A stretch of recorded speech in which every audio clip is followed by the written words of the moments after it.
तुम्हाला काय ह्याच्याशिवाय काय सुचत नाही का हो? काय हे लगेच अडीच वर्ष दुसरं काही दिसत नाही ना? काय आता करा, पाठिंबा देतो, सभागृहात ठराव मांडतो, मला तुमचा दम बघायचा आहे. आत्ता ठराव मांडतो, माझ्या पक्षाची हमी मी घेतो, चला बाबांना आत्ता मुख्यमंत्री करा. काय तुम्ही, अरे का एक लक्षात घ्या, ज्याच्याबरोबर मैत्री कराल त्याचं वाटोळा लावाल हे सांगून ठेवतो मी तुम्हाला. आता मी कुठेतरी टीका टिप्पणी केली का? देवेंद्र फडणवीस चांगले निर्णय घेतले ते मी चांगलेच बोलतोय, त्याचं पुढे काय झालं नाही ते मी सांगतोय. हे लगेच अडीच वर्ष दुसरं काही दिसत नाही ना? काय तुम्ही बोला. दादा होते ना महाविकास आघाडीमध्ये, नव्हते कसे? नाही कोण म्हणतंय? हो, मग नाही कोण म्हणते? काय नाही म्हणतायत? मी काय तेच म्हटलं 2.5 वर्ष त्यांना, आताही ते त्या मंत्रिमंडळात आहेत, तरी मी त्यांनाच साथ घालतोय. जिथून प्रश्न सुटणार असतील तिथून सोडवले पाहिजेत. मी असं म्हटलं का की दादा तुमच्यात काय हे नाही ते नाही, तुम्ही काहीतरी पुढाकार घ्या, असं मी म्हटलं? मी कोणावर टीका केली का? काय ह्यांचं सारखं 2.5 वर्ष ह्यांना सारखं सकाळ संध्याकाळ 2.5 वर्ष खूपच आहेत. तुम्ही बोला. आता करा, पाठिंबा देतो, सभागृहात ठराव मांडतो, मला तुमचा दम बघायचा आहे. आत्ता ठराव मांडतो, माझ्या पक्षाची हमी मी घेतो, चला बाबांना आत्ता मुख्यमंत्री करा. काय तुम्ही, अरे काय एक लक्षात घ्या, ज्याच्याबरोबर मैत्री कराल त्याचं वाटोळा लावाल हे सांगून ठेवतो मी तुम्हाला. आता काही विषयावर बोला. हा चेतनदा, तुम्ही तिकडे जाऊ नका, इकडेच राहा. विषयावर बोला. अध्यक्ष महोदय नाही गेले, आणि मग अध्यक्ष महोदय जाऊ दे हा विषय. तर शेवटी ही जी नैसर्गिक संकट आहेत, या नैसर्गिक संकटाला तोंड देण्याकरता म्हणून आजची जी अद्ययावत टेक्नॉलॉजी आहे त्याचा आपण अभ्यास करून काही ना काहीतरी उपचार केले पाहिजेत. अध्यक्ष महोदय, कोकणामध्ये आज जर तुम्ही बघितलं तर वाहतुकीचं साधन नाही, अजिबात साधन नाही. काही 4-2 खासगी आता बंदर तयार झालेली आहेत, JSW सारखं असेल, त्या ठिकाणी आता RGPPL सारखं असेल, अशी काही बंदरं झालेली आहेत. परंतु जी कोकणाची मुख्य वाहतूक आहे, आज रस्ता, अध्यक्ष महोदय 12 वर्ष झाली, 12 वर्ष आमचा मुंबई गोवा हायवे काय व्हायला तयार नाही. अनेक माणसं मरतायत. 2012च्या डिसेंबरमध्ये होणार होता. असा अनेक वेळेला आम्ही प्रयत्न केला, पण आमचा रस्ता होऊ शकला नाही. त्यामुळं तो आंबा सुद्धा वेळेवर पोचत नाही, आणि म्हणून तो वेळेवर पोचावा म्हणून रेल्वे सारख्या AC बोगी तयार करून हा आंबा पोहोचवण्याचा आपण प्रयत्न लवकर करू शकतो का, याचा विचार सरकार म्हणून सरकारने करण्याची गरज आहे.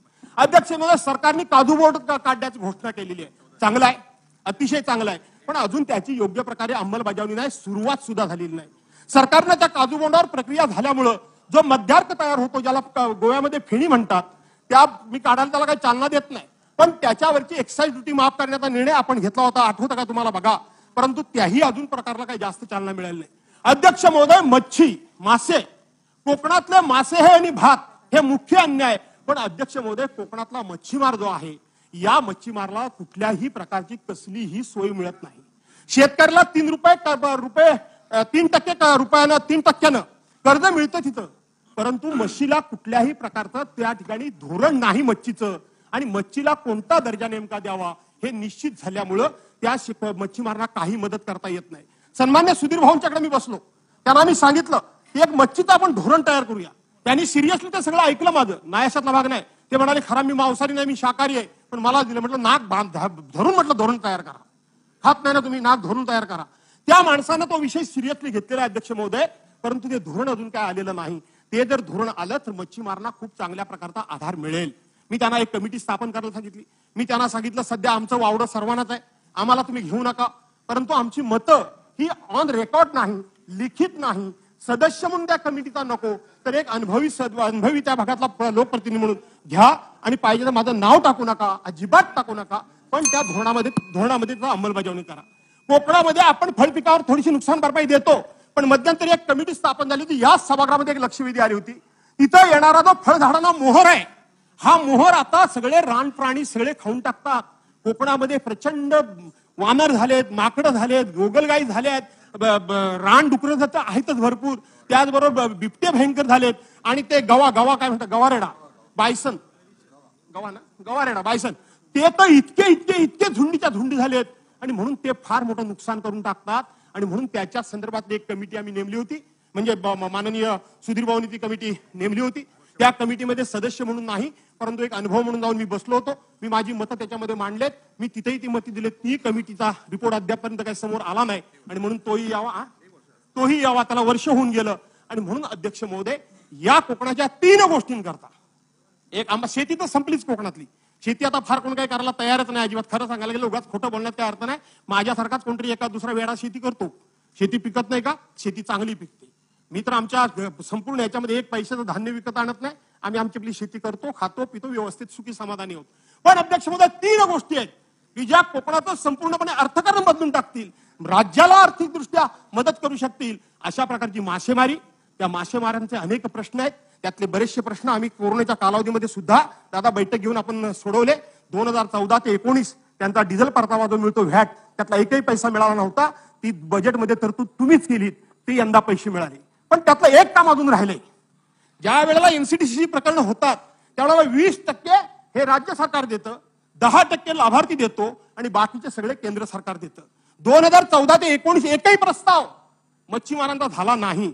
आणि अर्ध्या बोटी बांधून झाल्या होत्या, कारण हप्ते हप्त्याने पैसे येतात. त्यांनी कर्ज मात्र बँकेचं घेऊन ठेवलं होतं आणि त्यामुळं ते कर्ज त्यांच्यावर झालेलं आहे. आणि त्यावेळेला विक्रांत आणि मी दादा तुमच्याकडे आलो होतो, आठवत असेल तुम्हाला. आणि त्यावेळेला त्यांच्या व्याज खर्चाची एक माफी रक्कम व्याजाची आणि ती कर्जाची आपण माफ करायची असं ठरवलं होतं. आज दादा त्याचे 720 कोटी रुपये 720 कोटी रुपये राहिलेत. 720 कोटी रुपये पुऱ्या कोकणाकरता जास्त नाहीयेत. मी कमी आहे तसं म्हणणार नाही, पण एकदा कधीतरी त्यांना ते कर्जमुक्त करा. कारण त्यांच्या घराखालच्या जमिनी पण नाहीत.